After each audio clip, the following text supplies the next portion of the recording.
everybody, and welcome back to Time to Go. I really appreciate you stopping by today again. It's always appreciated. So today, guys, we're going to be taking a look at a watch from Spinnaker with their latest dive watch, the Spinnaker Tesei Titanium. Now, there's a couple of models of this watch, one being a bronze model that's actually quite a bit different than the titanium version we have here today. So now, big thank you to Aaron Dunlap for sending this one out. He sending this out on a bit of a tour to a few of the different channels. I'll leave a link to his channel as well as the other guys in the description below. Make sure to check them all out. So let's spin the camera around. We'll get into the Tesei. So over the last couple years, Spinnaker has been putting out a lot of great offerings when it comes to dive watches and at affordable prices. I've had quite a few on the channel and have been happy with them all, and for the most part I feel the same way about this one. I'll get to what I mean when I say for the most part here in a minute, but when it comes to design, they've got another hit here. I love the overall look and think it's fun to have a titanium watch in the mix in your collection.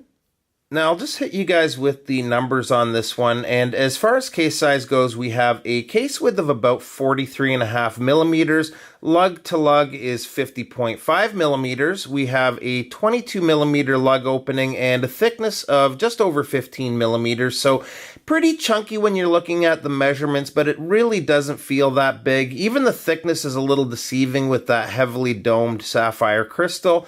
The water resist here is 200 meters, and the watch houses the Miyota 8215 movement, which is probably my biggest negative with the watch. The 8215 is a non-hacking movement, and at the bigger price tag they're asking compared to so many of their other models that are using hacking movements, I just feel like this should have at least had that hacking movement too. Don't get me wrong, it is a solid movement, and it's not a deal breaker for me, but I know it might be for some. The price on these, by the way, was at around $300 for early bird or pre-order pricing, but at the moment the site is showing $520 at full retail, so a little bit more than the sub $300 to $350 offerings we often see from them. Wouldn't be surprised to find a deal on these coming up with the holidays just right around the corner though. The dial is really well laid out. We have the applied Spinnaker logo up top with automatic, the depth rating, and titanium printed down by the 6. The dial is a deep blue, and I love these textured dials that Spinnaker's been using lately, although this one with that domed crystal is a little bit hard to capture on camera. The date window at 3 is framed in steel. Just an easy watch to read with those baton hands and nicely sized applied hour markers. They are using C5 Superluminova. It must be fairly heavily applied.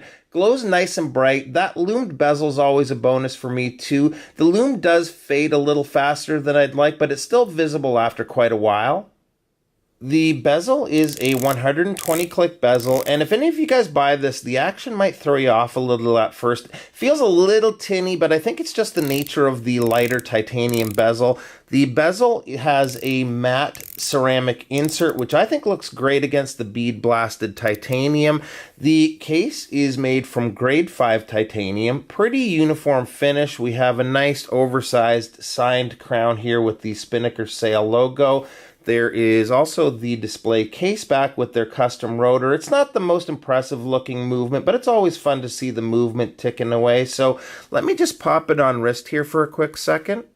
Alright, so here it is. And first up, guys, I forgot to mention the strap. They're actually using a Cordura strap. I really like it. It looks great with that little pop of color on the stitch work. It is backed with leather, so feels good on wrist. So overall, really nice offering from Spinnaker. I really like it, although I don't quite see the value I've seen in some of their other models, at least at the full retail price, especially with this movement. I know there's probably a bit of a premium for having the watch in titanium, but I would, if I was to buy one right now, probably wait for a sale or maybe find a discount code, which I'm sure there's lots out there before picking one up. Other than that, I did really enjoy my time with it, and it is a nice design. So that's going to be it for today, guys. I'd love to hear your thoughts on the Tesei in the comments below. Appreciate you stopping by, and we'll see you real soon. Bye-bye.